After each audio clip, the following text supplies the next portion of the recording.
Probably for like wealthier hospitals. No, that was the public hospital. That was like the Medicaid hospital. Oh wow. Yeah. But it was owned by University of Washington, so you know, Uh, yeah, School of Medicine and all that type of thing. But yep.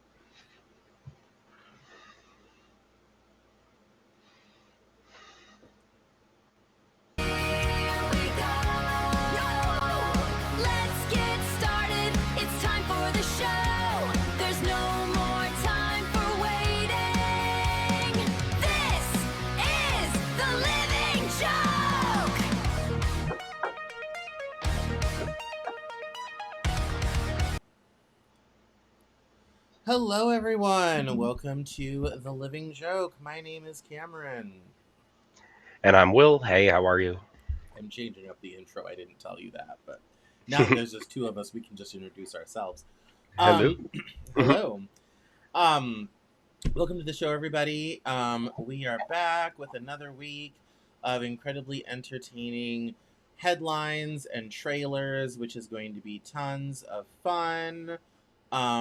We have so much, but first of all, before we get into all of that, I want to remind everyone that we are on Substack, thelivingjoke.substack.com. You're going to want to check us out there. You're also going to want to check us out on Instagram, TikTok, and Facebook, TLJ_joke. If you want to see extra content, gaming streams, get this show delivered directly to your inbox, fun stuff like that, you're going to want to head over there. So, I also want to mention before we go, we are partnered with Dubby, the popular energy drink company. Right up here, Dubby. We've got it right here from the Chainsaw Man collection. I want to remind everyone that you have 10% off at checkout if you use code TLJOKE at checkout. They have a bunch of new shakers and they have some new flavors that are either out or coming out. I'm on the partner Discord, so I get all the inside gossip for Dubby. So, if you are looking for a great gamer sub brand that gives you lots of energy, I don't think it was too sweet, tastes great, all this type of thing, head on over to w.gg, pick out what you want, get 10% off. That'll save you taxes and shipping at least. TL joke at checkout. So, on that note, Will, let's dive into the show. And the Yeah. first thing you have is, well, the first thing we have, I'm sorry, this is actually me. Um, the first thing we have is the I have a post from Instagram about the Supergirl situation by John Pavlovitz. So Oh, let me change over to video. the $200 million situation. While my video is switching because we know it takes a minute because it's a little screwed up. Let me set the scene on this. So, as everybody knows, the DC universe is trying to make into the Marvel universe, and they've hired James Gunn to produce a bunch of films, and so all of these are starting to roll out. They spent a bunch of money on Supergirl. They've only cleared 100 million so far. Or I'm sorry, not even that, like 95 million. They're trying to clear 100, and the film has just kind of been a huge flop. And right now, there's kind of two narratives going. So one narrative is that the movie just wasn't that good, which I didn't go see it, but based upon the trailer, I think could be valid. Um, there's kind of this other narrative that it's all the online criticism, it's all the manosphere stuff, it's all the misogyny. This is female led and female written. It's all of that stuff. It's all of that is the problem, and that the movie's not bad. It's just failing the online commentary test. And so, in the midst of all of this, I'm reading because obviously as longtime listeners of this show will know, and if you're a Cameron Journal person, you'll really know, I tend to be more liberal.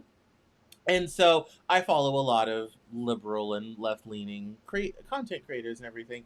And John Pavlovitz has been one around forever. But he posted this carousel and commentary on Instagram, and I thought, well, this is good to talk about on the show. And the title kind of tells the whole story. Supergirl didn't fall; she burned up entering the manosphere. And basically, what John Pavlovitz is saying is that it's this online commentary that that killed it. And I'll read for the listening listeners. Supergirl opened this weekend to a disastrous box office numbers, but its fate was sealed long before that. It has very little to do with the quality of the film or the performance of its cast. The second offering in the James Gunn curated DCU, that's DC Universe, didn't burn up on its entry into theaters. It was killed by 1,000 kryptonite darts in the weeks and months preceding by an increasingly crowded YouTube, TikTok, IG landscape of monetized fandom that in every other facet of media now runs on vitriol and negativity. Supergirl became its latest and perhaps most predictable target.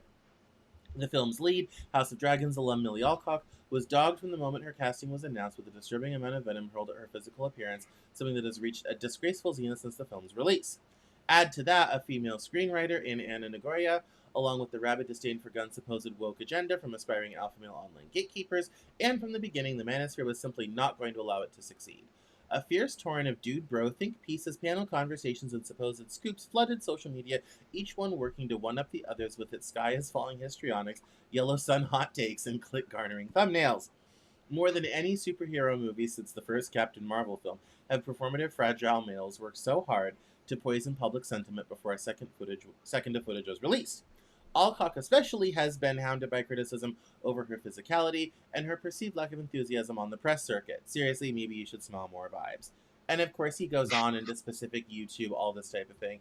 And it goes on for like 8 more slides. I'm not going to read them all. But I wanted to talk about this because I have thoughts. But Will, you can go first.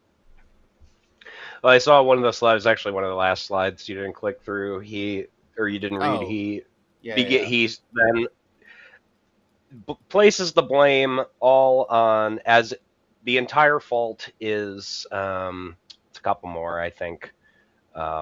Incels, people who are just losers, Yeah. fragile people that are, Yeah. they're obviously have never had sex with a woman. They hate women. Like they think this is what pisses me off about these movies and their fucking preachy uh, directors, producers, companies, or whatever. It's like you want this to appeal to all your audiences, and then the people levy criticism against it, and you call them incels. It says And here, this is the one side I didn't read that I stopped on.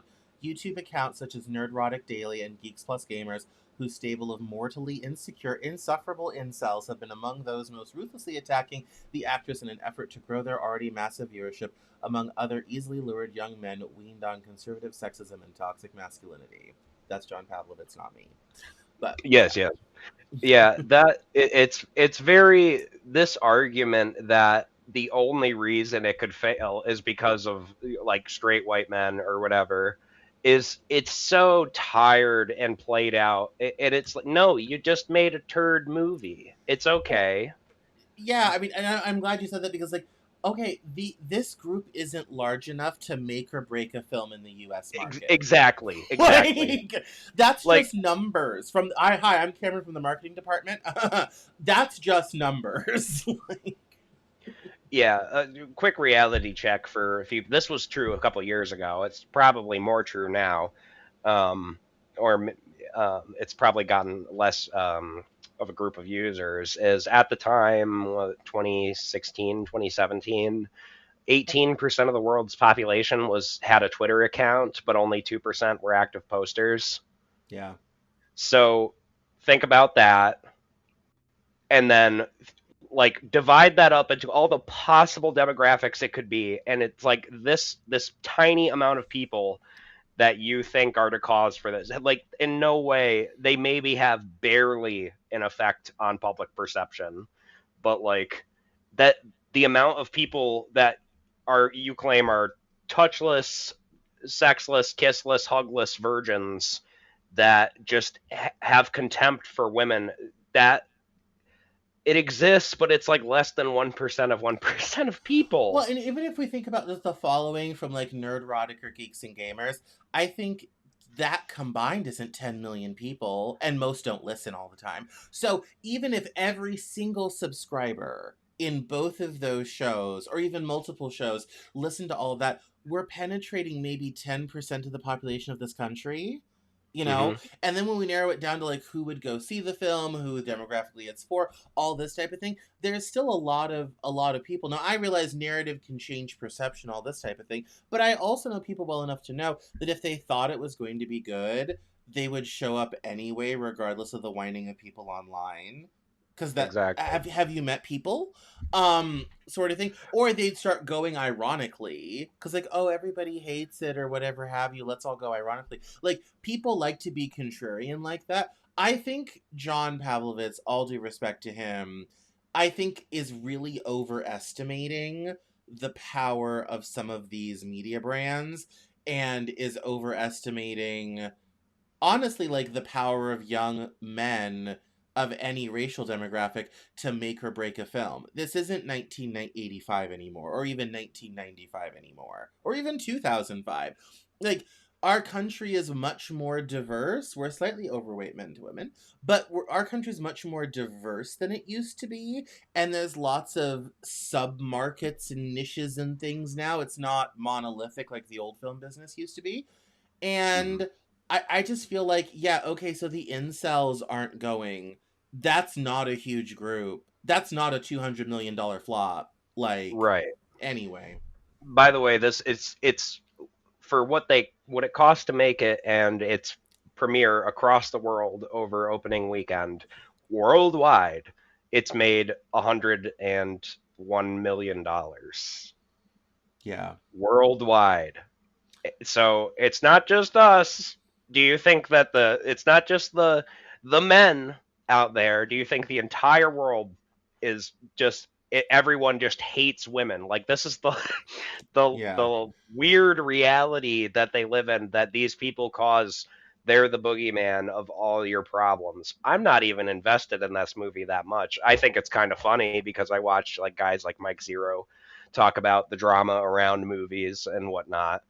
Um, from what I gather, it's just a lot of, a young superhero grappling with responsibility and being a young person with lots of stuff thrust upon you in a modern kind of visual setting. Now, a lot of people had a lot of problems with it because you know, superhero movies are ultimately for children. Like, that's just who they're marketed for. And I mean, making the main protagonist like a complete like vicious drunk and like just kind of like aloof to all of her problems, I feel like doesn't really sell people. That's just me. I don't really find that very compelling. There's a bunch. I get what they were going for, but like I don't think they packaged it well. Um, The so, cartoon, the 90s cartoon was way better. There was a Superman cartoon in the 90s, right at the same time as hmm, the Batman one came out. It was a uh, 2D affair. And she was also in the George Clooney Batman movie, as like Bruce Wayne's niece or something. hmm, And oh, I'm sorry, now I'm mixing up. We're talking about Supergirl. So sorry. There was a that's female chick okay. in that George Clooney movie, but that was a Batman thing. So sorry. The cartoon in the 90s was quite good. This, I think this one suffers from story-wise from what a lot of these other films suffer from, and that is they don't go really dig into source material. They just take a character and they riff on it and do their own thing. And so they get stuff wrong, they get stuff incorrect. It's not really the spirit of it. And that's the comment I've seen the most organically on Twitter is women saying that's not the Supergirl I grew up with. Hmm. Women saying that. I'm talking female nerds, e-girls, people who should be packing theaters from Jakarta to Mumbai, Paris to Accra, New York to Tokyo. Like, and there's like, that's not the Supergirl I grew up with. Sorry. It's like, and to your point about sexism, like, apparently they're sexist in Mumbai, Jakarta, Shanghai, Beijing. Like, globally, everyone's just too sexist. I think that's a very weak excuse for what is probably just not a great film. And people saying that's not the Supergirl I grew up with. That's not who I grew up looking up to. And what is there to look up to with her? And that's the comments I'm seeing organically. I think that's the problem. I think blaming the manosphere is a band-aid for bad filmmaking. Simple as. Yeah, this film. I feel like probably if this film came out maybe 5, 6 years ago would have done a lot better. Yeah. But now we are at the ends, and this movie may unfortunately be a victim of this, where people are in in terms of cinema kind of tired of what some would call DEI movies, the Yeah. DEI fatigue backlash, and where everything is the feminist centered sort of direction that they give in these films. Um, sorry, Cam, I lost my train of thought. Short term memories loss sucks. No, no, it's okay. It was the Oh, they're backlash against fatigued. DEI films. Yes, the fatigue. Yeah. So Yeah. there might not. I haven't seen this movie. I'm not going to see it. If I see it on streaming, I might watch it or something. Um, but yeah, I think this is an unfortunate victim of now we're in the era of the fatigue where everybody is just looking at that through that critical lens, like, oh, this is just another fucking woke agenda type movie, and it may very well not be. I don't know. But I the haven't stink really is seen on all that it. much, but the Yeah. stink is on it, and I think that's another aspect to kind of look at as to why this movie might not be doing so well. I don't. To me personally, I haven't seen anything, and it's probably just because I don't run in those spheres of influence or those topics of conversation where they're like bashing Millie Alcock's like figure or her looks or whatever. Oh, she doesn't look like Supergirl or how Supergirl should look, and it's like, I don't know, suck a dick. What, whatever. Like, who gives a fuck? She looks fine. Yeah. Like, I don't know. Um, but like, it's the same kind of thing where people are like, "Oh, well, everybody's bashing Lupita Nyong'o for Christopher Nolan." I'm like a half of a percent of the audience maybe is bashing her. Like, don't. It's not Yeah. this main thing. That's not the reason why the movie is going to do bad or good. It's just kind of unfortunate that that's what the stink is right now. That's people have the Yeah. smell stuck in their nose and they're kind of tired of it. Well, and speaking of fatigue, and I think that is, I think the like with Odyssey, the race swapping because Lupita Nyong'o's playing Helen of Troy and another character, Clytemnestra. Mm-hmm. But it's also that like Helen of Troy canonically is Greek and therefore white, being played by Lupita Nyong'o from Mm-hmm. Kenya, who's very, very not white. She's the opposite of white, really. And you really can't get much blacker, sort of thing, unless you hire Grace Jones, rest in peace. The difference Um, between her and Midnight is 11:59. exactly, and I mean that with Oh complimentarily. yeah. No, Um, she's beautiful. She's beautiful. I like Lupita Nyong'o, yeah, but and so she has got very dark complexion. yeah, I was watching Nonstop last night, which is an air thriller with Liam Neeson, and she's in it with Oh Michelle hell Dockery yeah. from Downton Abbey. Yeah, yeah, yeah. Well, you were feeling poorly and had gone to bed, so I put on Netflix, and and so she was great in that movie, sort of thing.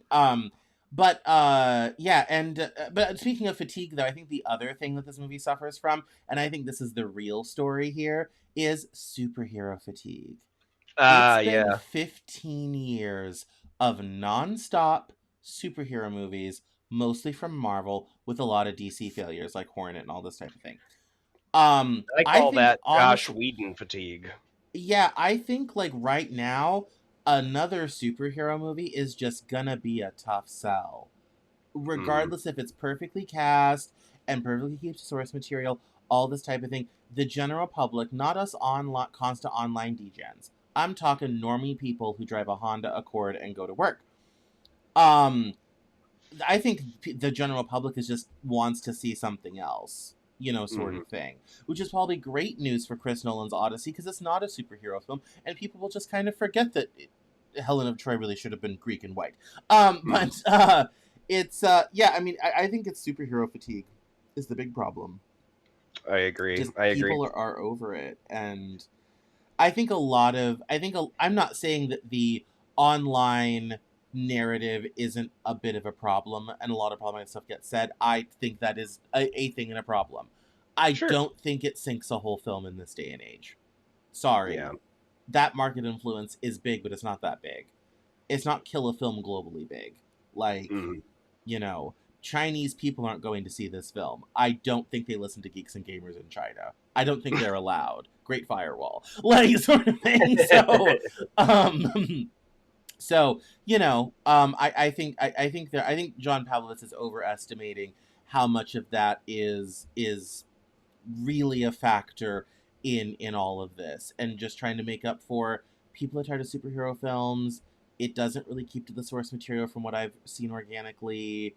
There's other reasons. We can't blame every problem on, online culture or online narrative. There's a lot we can lay at that door as someone who has been in this industry for 20 years, but not every problem. Mm-hmm. So, Yep. yeah. Couldn't agree Yeah. more. Good. Well, let's move on to, speaking of online drama, um, I Our show next speed. fun topic: Our next, racism. yes, from sexism to racism. If you want to keep up on all these hot topics, follow us TL underscore joke. TLJ underscore joke. Yeah, on all your favorite social media. So the World Cup is happening. We're down to the final 8 teams. The US got kicked out by Belgium, which has made the Europeans very happy. And it says it's what we deserve and all this type of thing. But IShowSpeed is this very popular streamer on Kick, mostly from what I can tell. And FIFA has announced on July 19th that it's investigating an alleged incident of racist abuse involving American streamer Darren Watkins Jr., better known as IShowSpeed, that occurred during Argentina's victory over Cape Verde on July 3rd. Soccer's worldwide organizing body said in a statement published to social media that it was made aware of an incident involving a supporter and Watkins and immediately initiated an investigation. During halftime of the match, Watkins is seen on his live stream of the July 3rd game getting into a shouting match with a woman dressed in an Argentina jersey. It is not immediately clear what she said in the live stream. Watkins says, "What are you even saying to the woman?" before walking away. FIFA condemned racism and discrimination in all forms, in announcing its investigation. Quote, "The FIFA World Cup is a celebration of unity, diversity, and respect," FIFA said. "It brings together people, cultures, and communities from around the world, and anyone who acts in a manner that undermines these values is not welcome in our game," unquote. Watkins appears to have had racist actions directed at him from an Argentina fan after Argentina's victory over Egypt on July 7th, the same day as FIFA's announcement. Watkins' live stream of the game shows a man wearing an Argentina shirt make monkey-like motions and point at the streamer.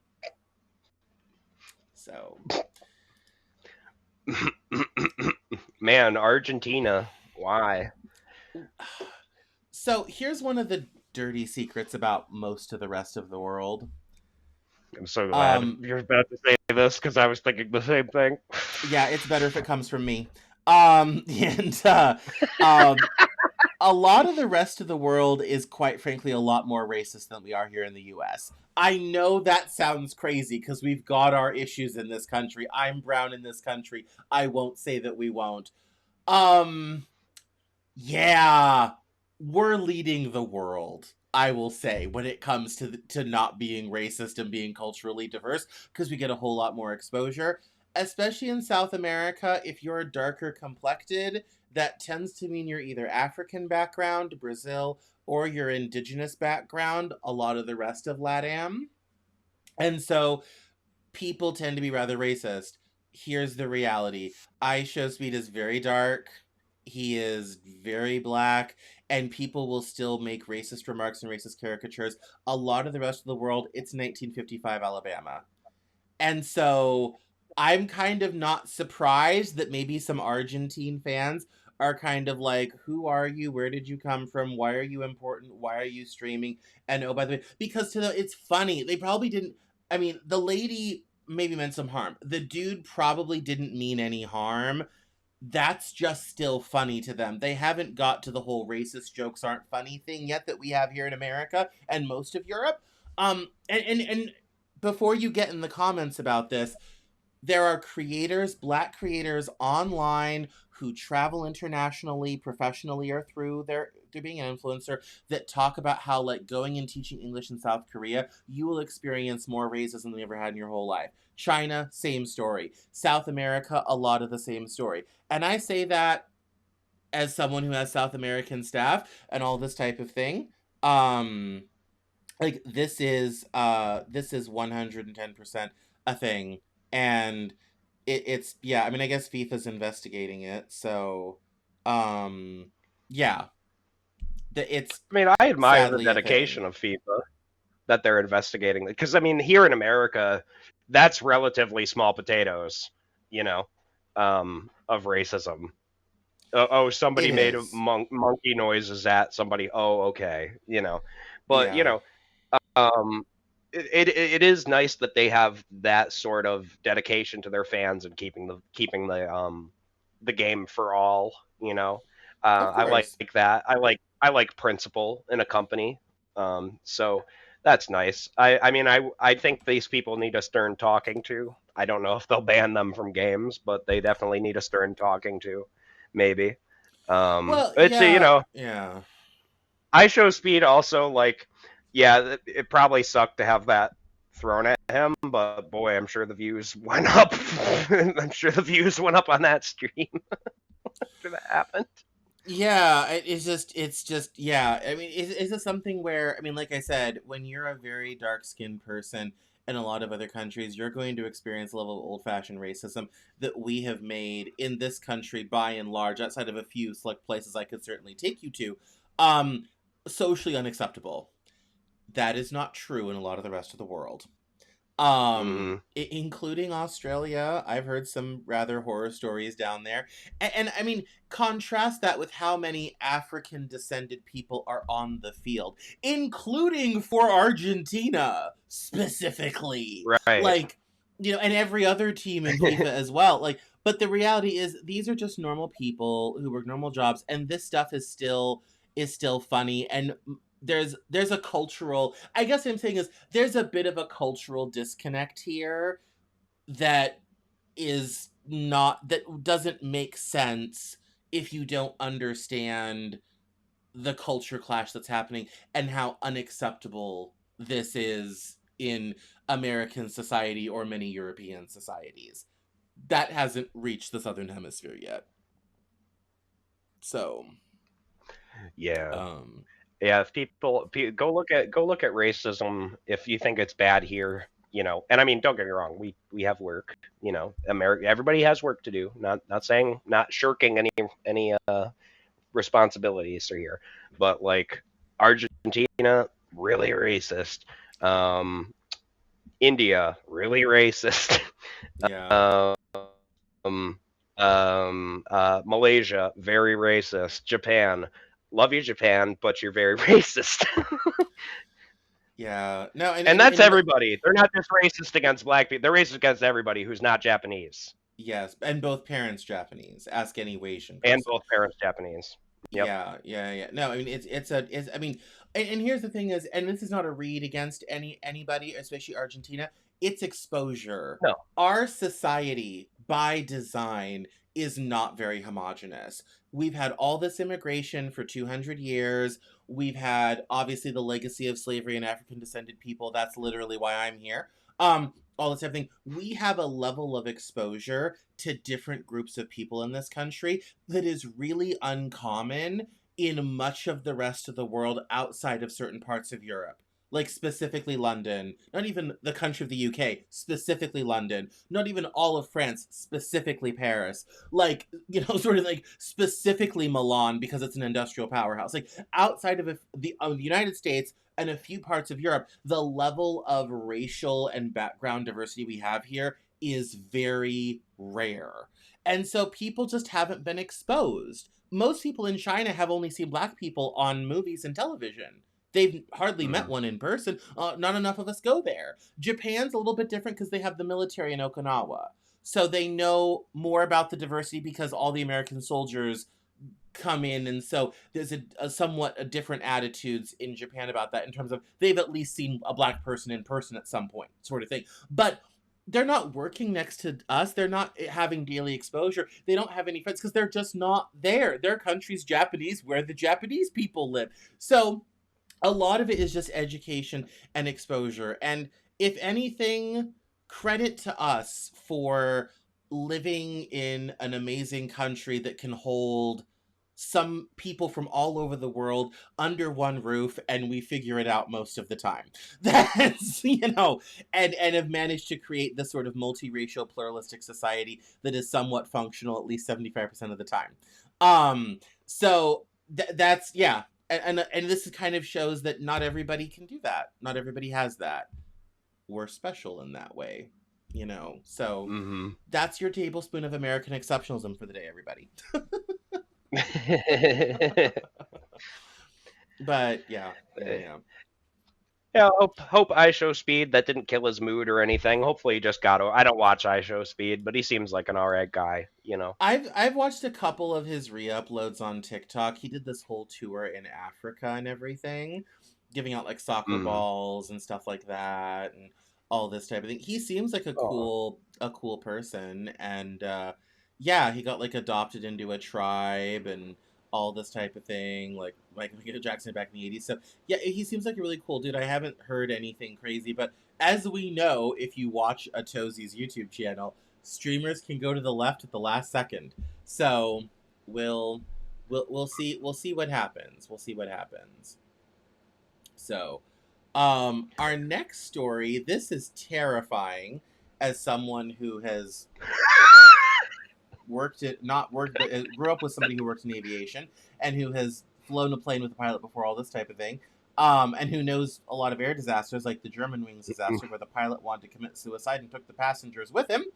Um, says here at Daily Mail, or as we call it, the Fail, in the UK, student pilot 22 is forced to land her plane alone after instructor leaps to his death from cockpit mid-flight in Argentina. Argentina!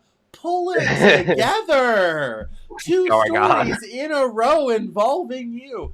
A student pilot was forced to land her plane alone after her instructor jumped from the aircraft during their flight in Argentina. The 22-year-old had been training with her instructor, Leandro Bertazzo, 42, in a Cessna C-150 when he evacuated the aircraft. That's a polite way of putting it.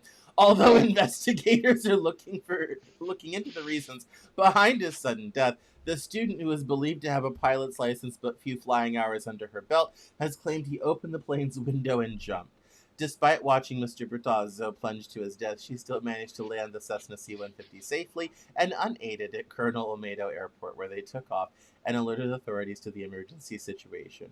Mr. Bertazzo described himself online as a former commercial pilot in Chile, was then found dead 20 minutes later in a field in the area the one marked out as the place he could have fallen. Eduardo Alvarez, director of the flight school flying Parrot Cordoba, where Leandro had worked as an instructor for 4 years, recounted his conversation with the young student who said he jumped. He told Argentinian media, at one point Leandro told her, "You know what to do, keep moving forward." He took his headphones off, arranged his belongings, including his mobile phone, took his seatbelt off, opened the door, which is very difficult to open, and jumped out. And here's the fellow here. Just want to say good luck. We're all counting on you. And don't call me Shirley. Don't call me Shirley. Yeah, so this I'm was going to the kill man. myself. Surely you don't mean that. Yes, I do. And stop calling me Shirley. Yes. So this is Leandro Bertazzo, in a uniform from when he worked commercially. And this is the plane that he leapt from. And that was him looking for that was them looking for the body. So Now, the first thing that went through my mind when I read this is, boy, it must have been a horrible student. The guy's just like when the driving instructor goes postal after too many years. right, just He's like, this lady fucking sucks. I'm done. And I just can't jumped do out. it. Yes. Can't do it anymore. Right. Like I just can't manage not one more minute. Oh, we have comments. This person says R.I.P. while teaching how to fly. R.I.P. Like Holy frack. yes, yeah. Like it's just absolutely crazy. I mean, yeah, it says here that during describing Lynch's man who was always smiling and admitting no one had suspected he was about to take such a dramatic decision, he took this tragic decision on board a plane with a person by his side. There's no way to think about it or understand it, but the human mind is so complex, so treacherous. That's why what happened. An investigation, the incident which happened Saturday afternoon near the small town of Toledo in the province of Cordoba is ongoing. They cannot offer any explanation at the moment. He apparently had received neuropsychiatric treatment, although only close relatives were apparently aware before Saturday's tragedy. Mr. Alvarez described the student as very clear, decisive, mature, and professional.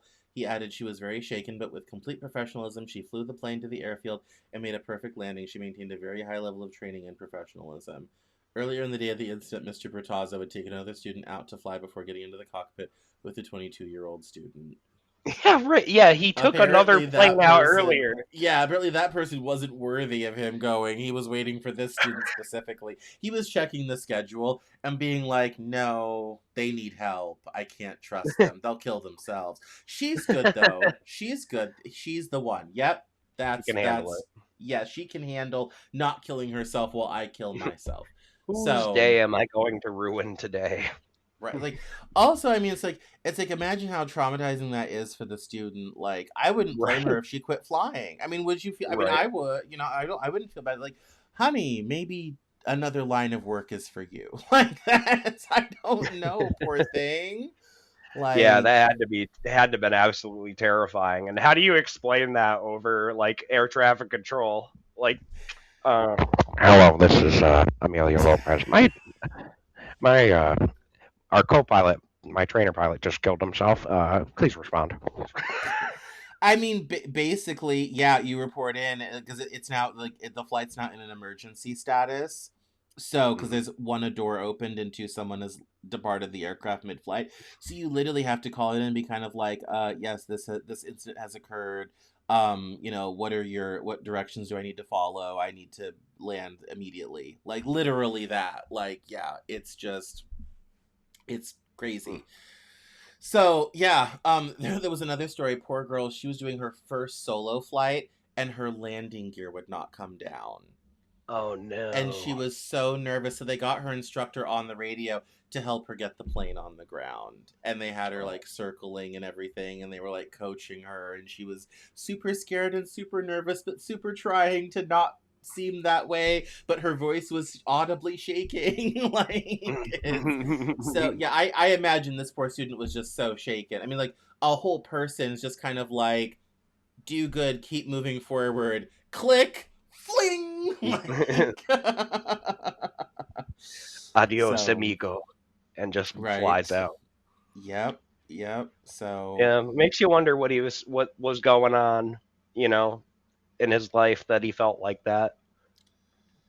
yeah, I mean Landed a it's $2 million plane. no, They should no. give him his pilot's license. Yeah, they should give her pilot's I license. mean, assessment isn't worth $2 million. It's about 80 to 90 grand an expensive car, but Oh, the other girl. yeah. Oh, The the other other girl. girl. Yes. Yeah. No, yes, definitely. She deserved a license for landing on with missing landing gear and surviving. Absolutely. Um, but yeah, it's my only thing is when I see some the like pictures of this, I'm kind of like, you're young, you're white, you're good looking. What could be the problem? Like, what's so bad? Like, that's just my own personal little thing. But anyway. Um, so we have some trailers to dive into towards the end of the show. There's a new Star Wars anime movie called The Ninth Jedi that looks phenomenal, and Ooh, yeah. I thought we would watch that. Yeah, let's see All it. right, let's go. The Jedi and the Sith have disappeared. A terrible age of conflict now mires the galaxy in chaos.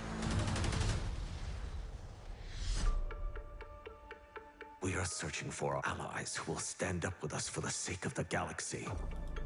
We need Jedi to fight alongside us. This looks so cool, though. Oh, dude, yeah. Are you I a like that they're Jedi? going with an anime direction on this. Yeah, it's very Legend of Korra. Very Legend of Korra. My name is Nawam. I will bring order to the chaos that surrounds us. Yeah, I was gonna say this looks like Ghost in the Shell. That's It's done funny. by the same people. Yeah. Pearl crystals to make a weapon?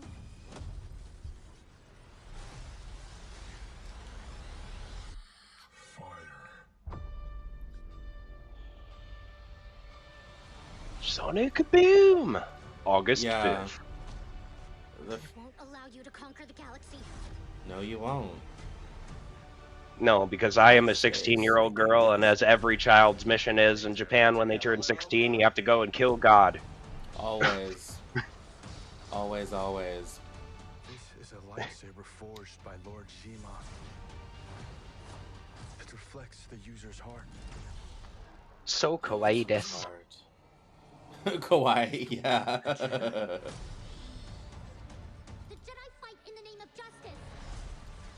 Very much so. Force actually guide you.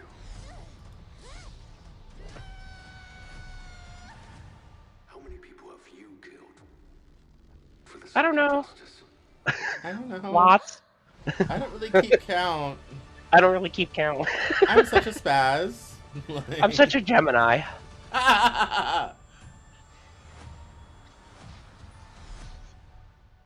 Yeah, that looks No, good.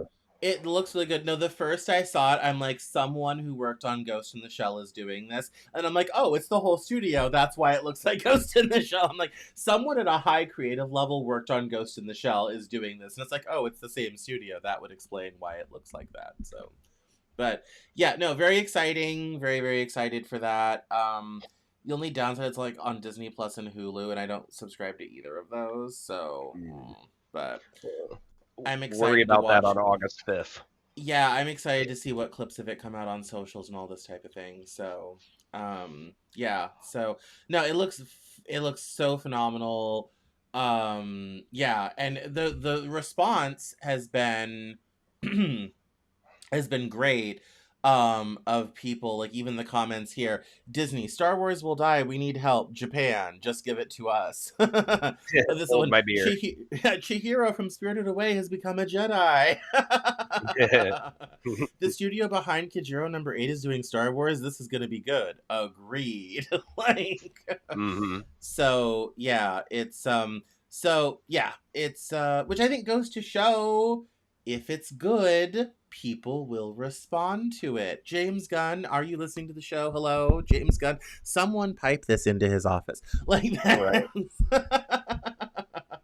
Like, you can see the personality. I hope that it translates the same way into, like, you know, the script and acting or whatever. But you can see the personality in these characters.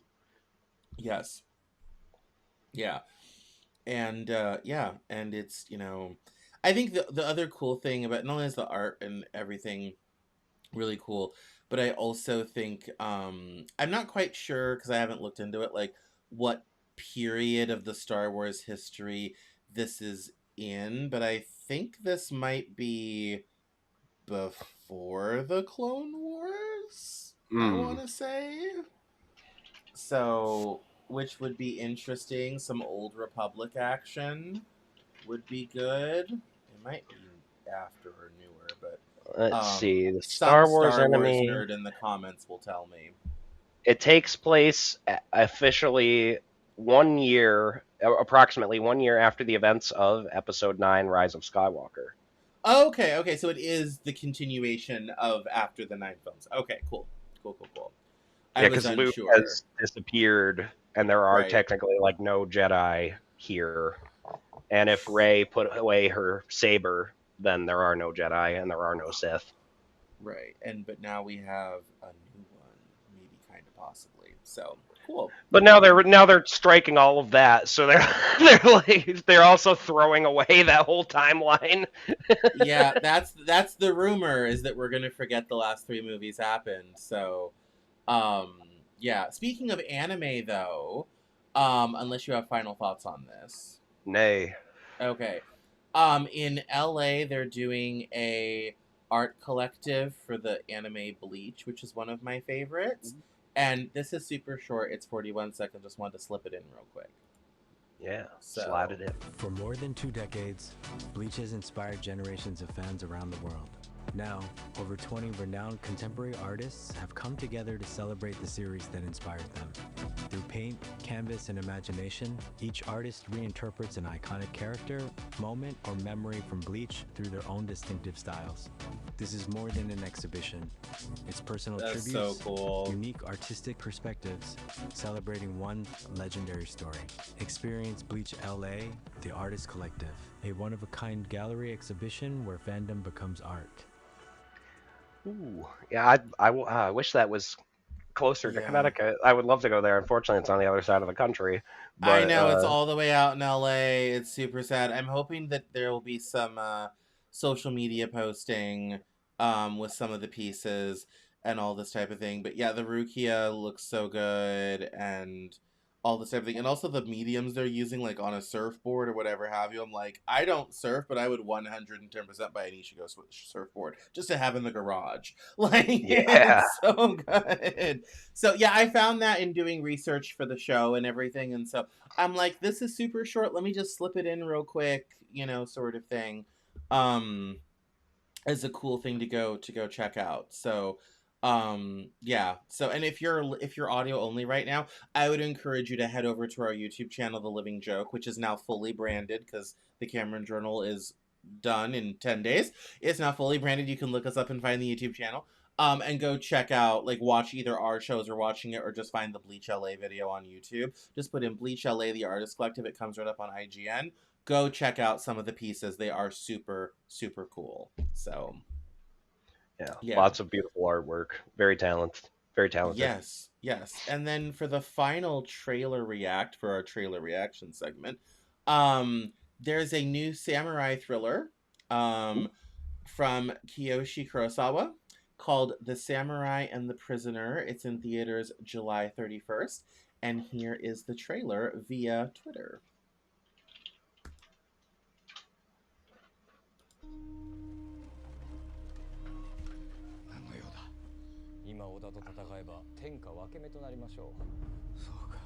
So you have come to talk me out of it. Take him to the dungeon.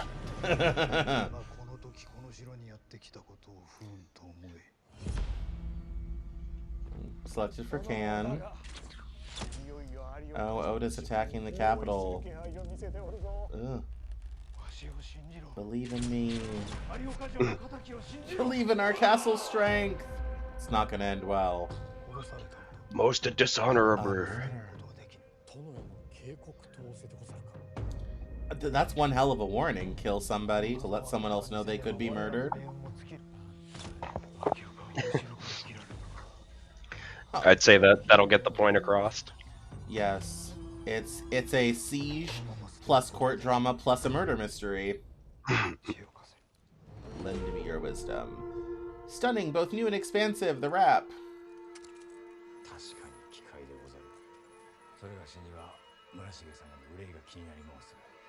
Oh, the prisoner's gonna help them solve the mystery. Ooh. What are you so One of his afraid best of? films. Yes.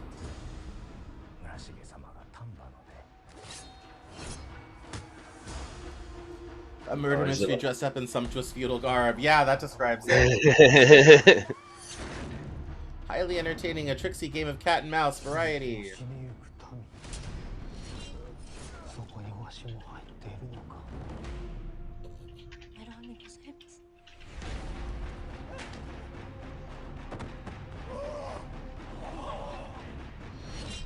Ooh. You speak without knowing what lies ahead of you. The samurai and the prisoner. Yeah. I wonder if Nobunaga is going to make an appearance in this. Because Nobunaga was the leader of the Oda. Oh, yeah. I mean, probably maybe existentially sort of thing. Mm. But, yeah. So I saved this one. So, again, if you're listening only, that trail, it's in Japanese. So if you want to actually go read the dialogue and not us telling you what was being said, because it had captions, go look up the film or go watch the show on YouTube. But this it is, Hollywood Reporter is so right. It is a sumptuous film. Like, I saw this randomly and I'm kind of like, I love every second of this. Like, it looks really, really cool. So I thought I would share. It's called The Samurai and the Prisoner. It is Japanese with subtitles, so if you're uncomfortable with foreign films, so sorry. But yeah. So, but make sure to go look that up. It's in theaters on July 31st. I imagine this is so niche, it's going to be a very limited release. So maybe catch it on streaming in a couple weeks, sort of thing. Because if you don't live in a big city, and I'm talking New York, Los Angeles, Chicago, Miami, Denver, Seattle, it's probably going to be hard to find. So, but The Samurai and the Prisoner, I definitely, the minute it comes on streaming, because I'm not going to New York to see it, the minute it comes on streaming, I will be sat at attention. Hmm. So, Me too. I love yes. samurai movies. Yeah, if we can find it before I leave in October, we'll watch it. If not, we may have to watch it on Discord, everybody. But Yeah. We should watch Ron. yes, definitely. Yeah, Yeah. Ron, Seven Samurai. We've one of my favorites that I watch all the time is 13 Assassins. That's I such love a 13 fantastic Assassins. movie. Yes, Fantastic that movie. that is a favorite, absolutely. Yeah, the and oh, I showed you the good scene from Man with the Iron Fist. That's a good Yeah, one. yeah.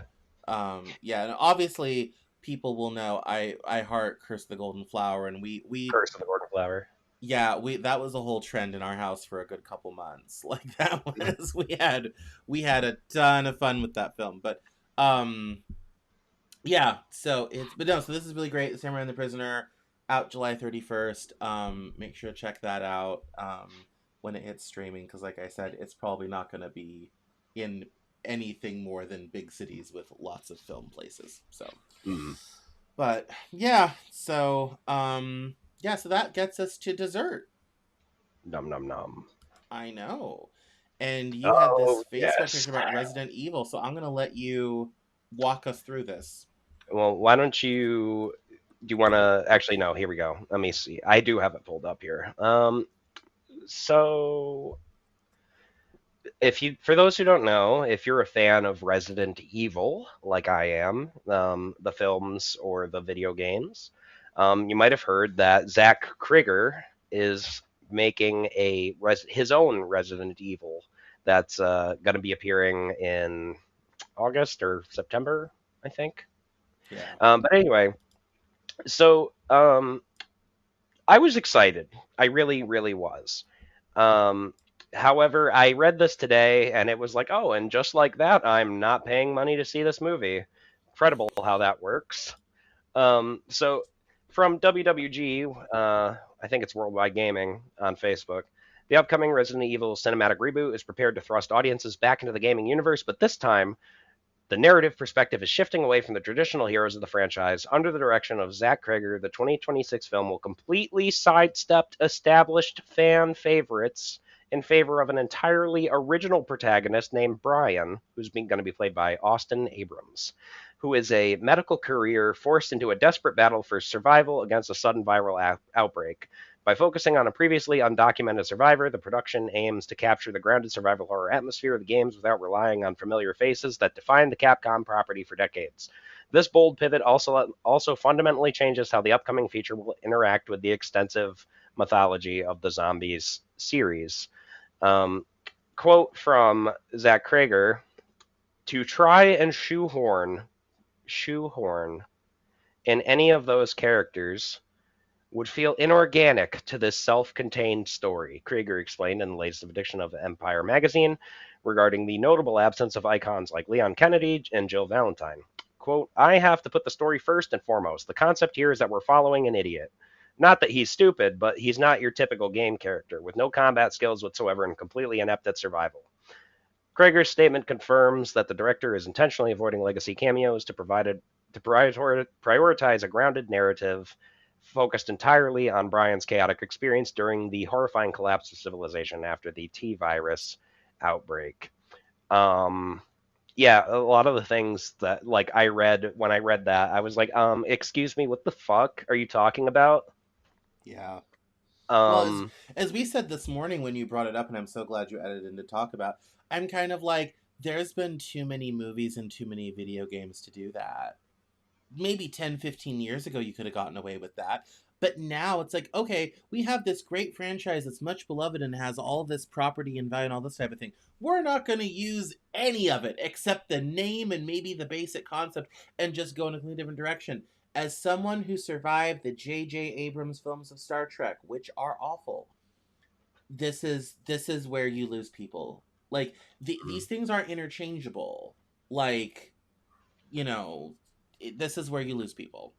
So yeah, I mean, we would have rather you brought back the corny Resident Evil movies with that don't really have much to do with the original story, like kind of, but it still features all of the characters, the ones with Mila Jovovich.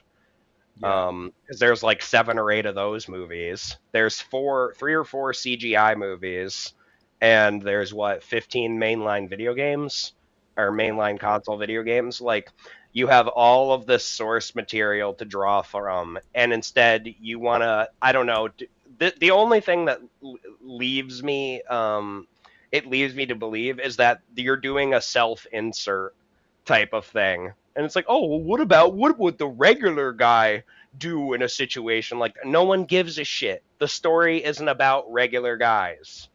It's about this conspiracy that has unfortunately grabbed all of these lives and pulled them into this war against bioterrorism and a shady mega corporation. And various and sundry other world-ending plots. It's not. We don't care about the undocumented guy in Raccoon City. It does. Nobody gives a shit. Nobody gives a shit. You. It's been a series since the early '90s. Like, and you're choosing to ignore everything to make this selfish fucking decision to do your own thing with it. And it's like nobody is going to care. Nobody is going to care. It's I just like that. My ticket price, whoop, right out of his wallet. Nope, I'm not going to see it. I just like you would bring people in droves if you actually had like the full cast there or a section of them. The last CG movie was a Jill Valentine movie. Mainly, she was the main protagonist. So it's like we haven't had a good Chris Redfield movie. The last 2 were about Leon. So, like, I mean, there is more that you could do. There are a bunch of different angles you could play off from. It would be cool. I think a better decision, now that I've read what he's actually doing with the movie, I think a better decision would have been maybe we make this a little more serious and thriller-y, and it takes place as one of the scientists from Umbrella when the T-virus escapes and the chaos surrounding that. I think that would have been good. But like, oh no, the guy who delivers oxygen tanks is the protagonist, and he's just a young kid who knows nothing. Okay, great. Yeah, they've done that in just about every other fucking horror movie ever made. Yeah. Unskilled person in dangerous situation. I was about to say, it sounds like they're making literally any horror film, like like any horror film sort of thing, and that is Resident Evil as a franchise deserves better than that. It deserves to be better than just any horror, any horror film sort of thing. And it's schlocky and over the top and cheesy, and that's what it's supposed to be. Yeah, and also, and it's like, well, he's not going to have any of the, the skills and to be inept and survival. Kind of like the whole point of like a video game movie is to see your protagonist doing awesome, amazing stuff on screen. Like, again, some of the creative decisions we've been this has been like our theme for the show today. Some of the creative decisions that get made are just gut wrenching. Mm-hmm. So. I mean, another example of like shit getting shoehorned in. Also, that's an insult to say you'd have trouble shoehorning in mainline protagonist characters that have been around longer than you've been alive, probably. I don't know how old Zach Krieger is, but but it just seems like a dumb fucking decision. These type of decisions are like what caused like Henry Cavill to leave The Witcher. Yeah. Well, because Henry Cavill's a super nerd. Don't let the looks fool you. And he wanted them to follow the books. They're like, we want to get creative, and he's kind of like, not while I'm here. You're not. Like, like he voted with his feet and his dollars. Like, Zach Krieger is 45, so he was born in 81. All right, well, In 93, you were still fucking eating cereal at your mama's kitchen table while Jill Valentine and Chris Redfield were blowing heads off zombies. So fuck you, Zach Krieger. Yes, yes. Yeah, he was 12 in 1993, which in my mind means he should know better. So Yeah, that's... yeah, exactly. So, I remember playing that as a kid. Like I was like 8 years old and playing that. I definitely shouldn't have been playing that. Right? I was like five, maybe 8 years, between 5 to 8, and I remember being so scared when I was playing. I had to put the controller down, and I was like trembling. I was so scared as a kid playing that game. It was the most terrifying experience. And to look at it now, it's like very dated and silly. It's almost cute in some ways, but yeah, like that type of experience, I feel like this guy must have just not had in his life.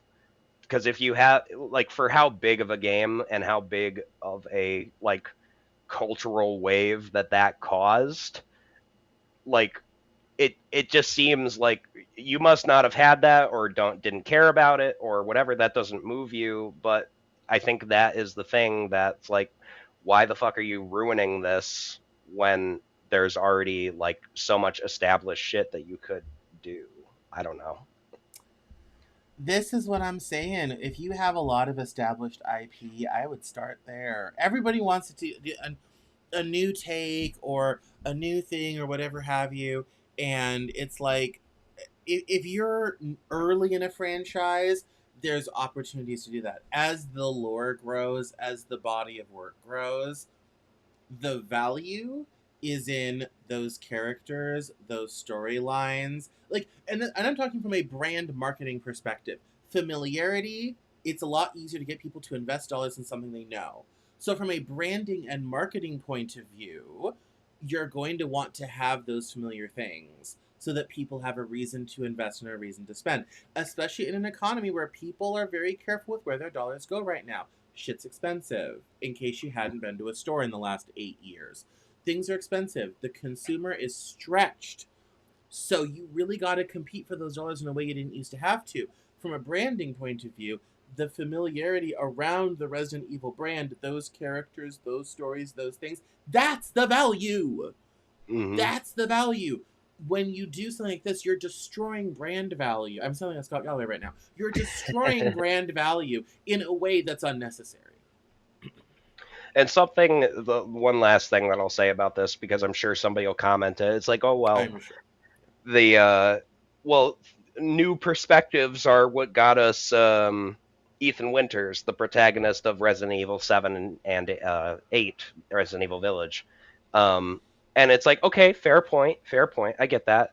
But the difference is that was made by the Resident Evil team, and this movie is being made by a bunch of like nose ring wearing liberals in a studio in Burbank.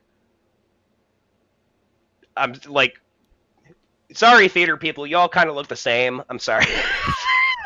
In fabulous downtown Burbank. Fabulous downtown Burbank. It's like you've got like an all probably very young group of people working around you in a studio in Burbank, and as we know, like we were talking about with Supergirl earlier, that people have just kind of tired of this like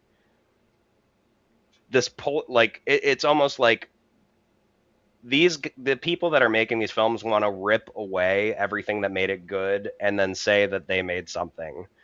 And you're talking about the difference between a character made by the team that makes the fucking game, or a character by a bunch of dinguses in a fucking writing room in Burbank. And the creative direction already is. It's like, well, he's not going to have any of the powers of a normal video game character. He's going to be stupid and inept. Literally, the quote is, "We're following around an idiot."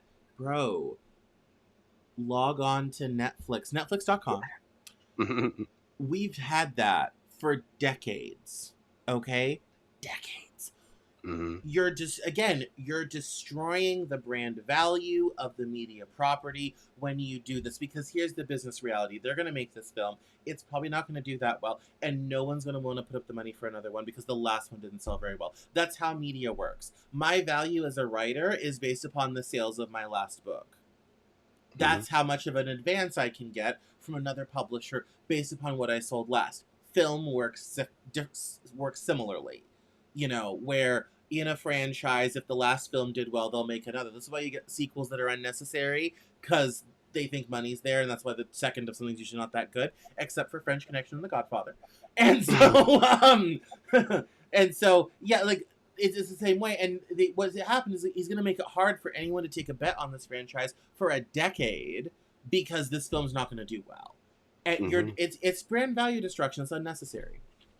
It's unnecessary. So it is unnecessary. The last one, it has been a decade, because the last one was the final Resident Evil, the final chapter with Mila Jovovich. That came out in 2017. So we have prophetically almost a decade from that. It's probably going to be another decade till we see another film adaptation. Hang on till 2037, folks. I'll be in a fucking wheelchair and on oxygen before I get a good Resident Evil movie that isn't CGI.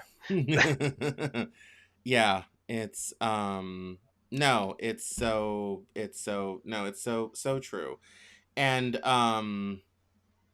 yeah, so it's it's a very sad thing, but yeah, some of the creative decisions that get made just don't make any sense. But yeah. In any case, we're 10 minutes after the hour, so that's the end. Any final thoughts before we wrap things up? Not particularly. I hope you enjoyed the show. I know it was kind of funny. We were like, oh, lots of fun things. Like, had racism, sexism, suicide, and then, oh, by the way, Star Wars. Anyway, I hope you enjoyed the show. And questionable creative decisions are always going to linger in my head with some of the things I see coming out in TV and movies nowadays. But let's get excited for the Samurai and the Prisoner, though. Oh yes, Samurai and the Prisoner. That looks really good. It does look sumptuous. I will say. Yes, I agree. Yes. So good. No, yes, creative decisions are always going to be complicated, and yeah, we did promise a lot of fun, and then proceeded to just be very serious and grounded the whole time. But that's okay. All right. Well, thank you all so much for watching. We had a good group today. We had like 12 people watching and great comments. Thank you so much to Jonathan Chegerban, Adonis, who is my assistant at Soup and used to help produce the show. Francis White. Thank you also, Carlos Pacheco. Thank you all so much for commenting. Thanks for all the likes. Thanks for all the views. We really appreciate it. My name is Cameron. That's Will. This is The Living Joke, and we'll see you next Wednesday. Thank you so much, everyone. Bye-bye now. Bye.